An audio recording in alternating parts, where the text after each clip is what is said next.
ایک طرف بھارت خود کو دنیا کی سب سے بڑی جمہوریت کہنے پر فخر کرتا ہے، مگر دوسری طرف خوف، نفرت اور خاموشی کی ایک گہری دیوار ہے جو پورے معاشرے کو گھیر چکی ہے۔ اڑیسہ سے وارانسی، مہاراشٹر سے یوپی تک ایک ہی کہانی سنائی دیتی ہے: طاقت کے پیروں تلے انصاف کا قتل۔ بی جے پی کے لیڈر اور وکیل پیتاباس پانڈے، جو ایک بڑے عرصے سے اپنی ہی جماعت کے صفوں میں ہونے والی بدعنوانی کے خلاف کھڑے تھے، نامعلوم افراد کے ہاتھوں قتل کر دیے گئے۔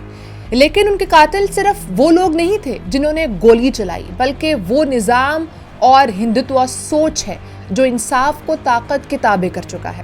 یہ واقعہ واضح پیغام ہے ان سب کے لیے جو بھی مودی کے کرپشن کے خلاف بولے گا، خواہ وہ بی جے پی کا ہی کیوں نہ ہو، مارا جائے گا۔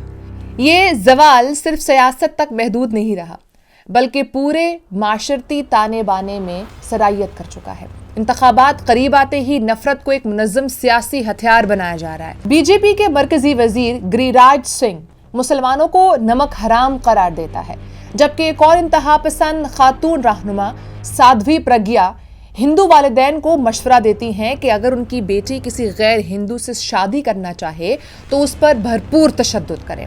یہ محض بیانات نہیں بلکہ سوچے سمجھے منصوبے ہیں، ملک گیر سیاسی مہم کا حصہ ہیں جس کے تحت ووٹ حاصل کرنے کے لیے معاشرے کو مذہب، ذات اور نفرت کی بنیاد پر تقسیم کیا جا رہا ہے، تاکہ ہندو خطرے میں ہے کہ نعرے کے سہارے مودی اقتدار کے ڈوبتے سورج کو سہارا دیا جا سکے۔ مہاراشٹر میں ایک امریکی شہری جیمز واٹسن کو صرف دعا کرنے پر گرفتار کیا گیا۔ الزام یہ تھا کہ وہ مذہبی تعلیمات پھیلا رہا ہے۔ مودی راج میں بی جے پی اور آر ایس ایس کے کارندے گھر واپسی کے نام پر مسلمان، عیسائی اور دیگر اقلیتوں کو بندوق، بلڈوزرز یا پھر ڈنڈے کے زور پر ہندو تو بنا دیتے ہیں، مگر اونچی ذات کے رویوں اور ذات پات کے نظام سے تنگ نچلی ذات کے ہندوؤں کے لیے اپنی مرضی کے مذہب کو قبول کرنے کے لیے قوانین کو سخت کر دیا گیا ہے۔ چنانچہ پارلیمنٹ میں بیٹھے ہندو براہمن انتہا پسندوں نے سخت اینٹی کنورژن قوانین بنا کر غیر ہندوؤں کی عبادت کو بھی قابل سزا جرم بنا دیا ہے۔ 2025 کے ابتدائی 5 مہینوں میں مسیحیوں پر 300 سے زائد حملے رپورٹ ہوئے، مگر حکومت کی خاموشی ان مظالم کو مزید جواز فراہم کر رہی ہے۔ یہ ظلم صرف ایک مذہب تک محدود نہیں۔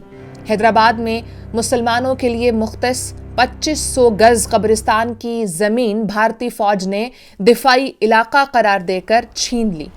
حکومت صرف زندہ رہنے کی نہیں، مرنے کی جگہ بھی چھین رہی ہے۔ وارانسی میں بلڈوزرز چلے اور بھارت کے ہاکی ہیرو اولمپئن محمد شاہد کا گھر گرا دیا گیا۔